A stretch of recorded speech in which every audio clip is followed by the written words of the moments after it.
तो बहुत देर से यहाँ पे आप सभी ने इश्क की रचनाएं गाई है, सुनाई है, पर मेरी जो रचनाएं हैं वो ज़्यादातर देश व समाज की कुछ समस्याओं पर, ज्वलंत मुद्दों पर होती हैं।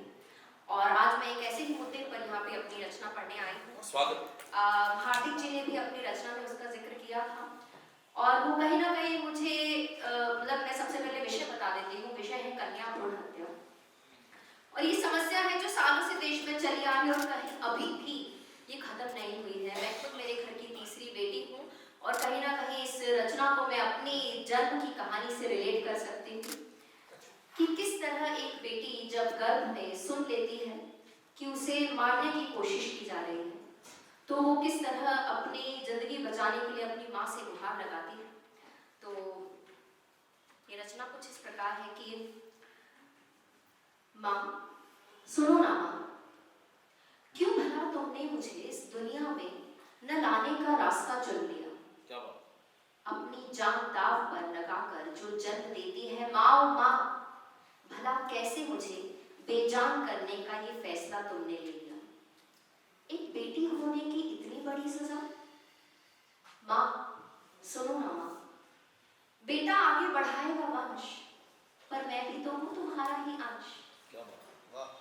बेटा है घर का चिराग, तो माँ इस बेटी में भी कम नहीं कुछ कर दिखाने की आग।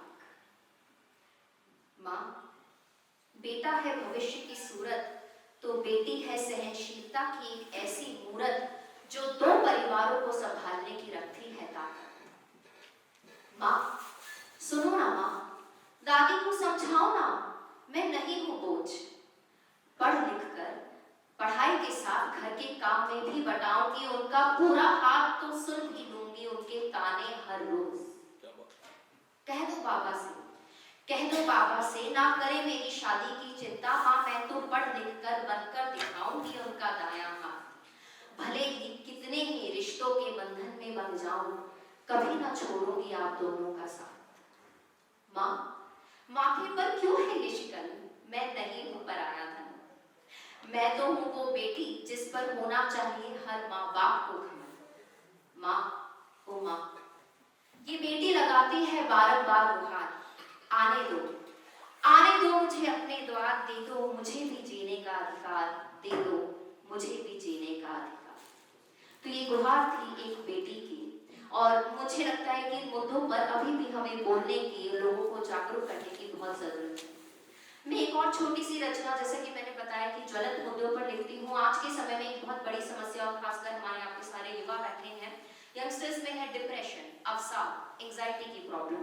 तो मैं उन्हीं की भाषा में कुछ समझाना चाहती हूँ, क्योंकि कई बार डिप्रेशन में आके, मैं कॉलेज में पढ़ाती हूँ तो आए दिन हमेशा युवा पीढ़ी से मेरा मिलना जुलना रहता है, बातचीत रहती है। तो जब डिप्रेशन में आके कई बार सुसाइडल थॉट्स आते हैं तो उस पर ही मेरी रचना है कि जब कभी हो अकेलेपन का एहसास, करनी हो कोई बात खास, जो लगे चिंता मंडराने आसपास, मन करे काश इस वक्त कोई होता मेरे साथ।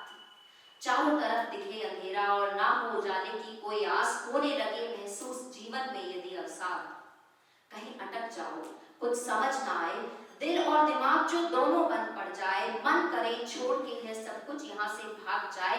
त्याग अपने प्राण इन उलझनों से अपना पीछा छुड़ाएं। उस पल, बस उस पल एक बार किसी अपने को याद जरूर करना। उस पल बस एक बार किसी अपने को कॉल जरूर करना और कहना मुझे बात करनी है, करोगे क्या? मेरे मन की बात सुनोगे क्या? जज किए बिना मुझे समझोगे क्या? मुझे बात करनी है, करोगे क्या? बस इतना सा ही तो करना है, किसी से बात कर अपने अकेलेपन को भरना है। बेझिझक बिना डरे उसे सब कुछ कहना है। बस थोड़ी सी देर के लिए अपनी जिंदगी की डोर को किसी और के हवाले करना है। अपने वजूद की जगह उस एक